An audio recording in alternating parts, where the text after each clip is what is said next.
You know your For You page is in trouble when 1 minute you're watching a wholesome dog rescue and the next you're staring at a guy covered in face tattoos, giving you the kind of stare that says, I might freestyle or I might traumatize you. That's the TikTok experience in 2025. And if you've spent any time on that app lately, there's a good chance you've run into the one, the only DKane, a TikTok figure who's made waves, sparked outrage, and gotten himself entangled in one of the most chaotic internet storms you could imagine. People are calling him all sorts of names online, but the one that's really circulating, and let me say this clearly, the one that's alleged and unconfirmed, is the term predator. Now we're going to talk about that, but carefully. We're not doing witch hunts here, we're doing commentary, and we're going to separate what's on the record from what's just online whispers. So let's talk about this guy, because whether you love him, hate him, or only know him through clips stitched by angry creators yelling, "What is this?" You can't deny that DKane has become one of the TikTok's most controversial figures. And not in the fun, oops, I posted a cringe dance way, more like the why is this man talking to kids on live way. And again, before the comment section breaks out the torches, remember, some of the worst claims floating around are not confirmed. I'll be pointing that out every single time. Because if there's one thing TikTok doesn't need more of, it's unverified chaos. Now, DKane first popped up in a way that feels weirdly typical for TikTok fame these days. Fast, loud, and without context. He has that look that makes you pause mid-scroll. The tattoos, the jewelry, the low lighting like he's streaming live from a villain's lair, and the attitude of a guy who's convinced every word out of his mouth is deep. And in fairness, he's got a look that's built for virality. Whether you think he looks like a SoundCloud rapper who never dropped a song, or a GTA character who escaped character creation too early, he's memorable. And that's half the battle on this platform. But what made him really blow up wasn't talent, comedy, or some inspiring story. It was a controversy. It was behavior that people couldn't stop talking about, and TikTok, being the digital coliseum it is, rewards that. You act unhinged, the crowd gathers. You do something eyebrow-raising, the algorithm cheers. You cross the line, congratulations, you're trending. DKane figured that out early, intentionally or not, and built his entire brand on it. The problem is, a lot of people think he didn't just cross the line. They think he jumped over it, danced on it, and made a duet about it. Because DKane's content isn't just edgy, it's often directed at a shockingly young audience. He goes live for hours, talks in ways that make people uncomfortable, and behaves like someone who knows exactly how far he can push things before moderators intervene. That's the classic blueprint of a shock creator. Flirt with the boundary, never touch the consequence. And while we can't sit here and say, this man did X or Y, because again, the serious stuff is unconfirmed, what we can do is talk about patterns. We can talk about what's visible, what's recorded, and what's raising eyebrows across Reddit, Twitter, and commentary YouTube. Because whether or not the worst rumors have legs, the public behavior alone is enough to set off alarms. People have compiled live stream clips where he's overly familiar with minors. There are screen recordings of him reading comments from what sound like younger fans and not exactly setting boundaries. That doesn't make him a criminal, but it does make him someone who probably shouldn't have an audience that includes kids, and yet that's exactly who he's attracting. You open one of his lives and the comment section looks like a digital middle school lunch table. It's all emojis, slang, and the occasional "I'm 14 and I love you." That's not a good look for anyone, but especially not a grown man covered in tattoos who's trying to cultivate a mysterious bad boy persona. And then there's the content strategy itself. DKane seems to thrive off chaos. He goes live late, he posts clips that feel deliberately baity, and he responds to drama like it's a marketing campaign. He knows the game. If people are talking about you, even negatively, you're still winning. Because on TikTok, outrage equals algorithmic success. And when your reputation starts to fall apart, your view count usually skyrockets. It's like reverse morality. The more people hate you, the higher your engagement. DKane's entire rise seems built on that principle. Here's where it gets messy. Once you have a fan base, especially one made up of younger people, you can't just play the villain forever because your fans start treating you like a hero. They defend you in comment sections, they spam hashtags, they send gifs, and they drown out criticism with stan behavior. And before you know it, you're not just a problematic creator, you're the ringleader of a digital cult. And that's dangerous because it gives you power over impressionable people who don't always understand the seriousness of what they're watching. There's a recurring theme with creators like this. They thrive off the perception of being misunderstood. They say things like, they're just jealous, or people hate what they can't control. They weaponize victimhood, and DKane, he's practically a case study in that strategy. Whenever criticism flares up, his defenders appear out of thin air, ready to declare that everyone else is lying, that he's just being himself, that people are too sensitive. And that's exactly how bad behavior stays unchecked, because accountability dies when fans turn criticism into a popularity contest. Now let's address the big rumors, the ones floating around that label him as a predator. These are unconfirmed allegations. Let's be very clear.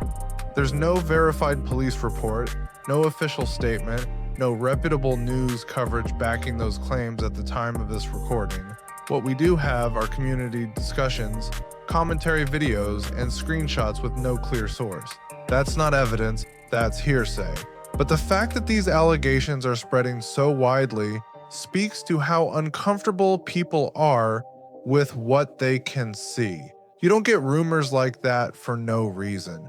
They usually emerge when someone's public actions are questionable enough that people start connecting dots, even if those dots don't paint a full picture. So while we can't sit here and say, yes, this happened, we can say this.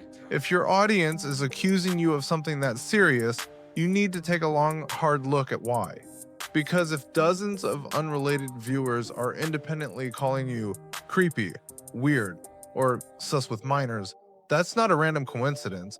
That's a sign you're projecting something very, very wrong. Let's zoom out for a second and talk about the system that creates people like DKane. TikTok's algorithm is a monster that rewards extremes. If you're loud, dramatic, controversial, or chaotic, you'll get pushed.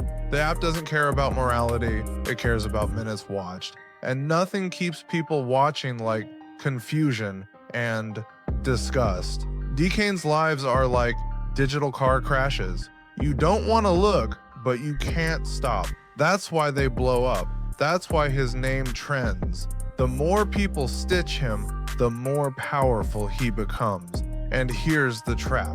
When you're rewarded for being problematic, there's no incentive to stop. Every time DKane stirs up drama, his follower count climbs. Every time a commentary creator calls him out, he gains notoriety. Even negative attention becomes currency. It's the dark magic of TikTok fame. The worse your reputation, the more people tune in. It's a feedback loop of dysfunction, and DKane's playing it like a fiddle. But that doesn't absolve him. It's one thing to be edgy. It's another to use that edginess to skirt accountability. When people call out his interactions with younger viewers, the response shouldn't be sarcasm, jokes, or denial. It should be change. Instead, we get deflection, we get gaslighting, we get the same tired routine of people just hate me because I'm real. No, people are concerned because you're behaving in ways that would get anyone else banned. And that's another mystery. How is this man still on TikTok? The app has a habit of permanently banning creators for way less. You show a toe out of line, boom, gone. But DKane, he's like the final boss of community guidelines. He keeps slipping through the cracks. Either he's mastered the art of staying just barely within policy, or TikTok's moderation system is running on Windows 95.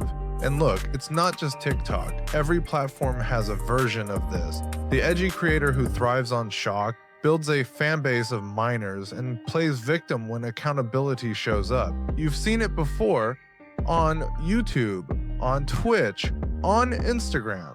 It's the influencer equivalent of deja vu. Different name, same behavior. The pattern's old, but the consequences always feel new. Now, if DKane wanted to clear his name, he could. He could be transparent. He could address the rumors head on with evidence, context, and maturity, but that's not what we've seen. Instead, we get vague responses, jokes, and dramatic posts. And if you're innocent, the last thing you should want is more ambiguity. Silence and sarcasm don't look like confidence. They look like avoidance. People notice that. So, what should he do? Step 1, set clear age boundaries. If your audience is mostly minors, stop going live at 2 a.m., talking like you're at an underground after party. Step 2, hire moderators who actually moderate. If you see a 13-year-old in your comments, that's not a fan, that's a red flag. Step 3, stop baiting controversy. You're not proving haters wrong, you're proving them right. You can't outlast a scandal by feeding it, you survive it by growing from it, but that would require self-awareness. And on TikTok, that's rarer than a working algorithm.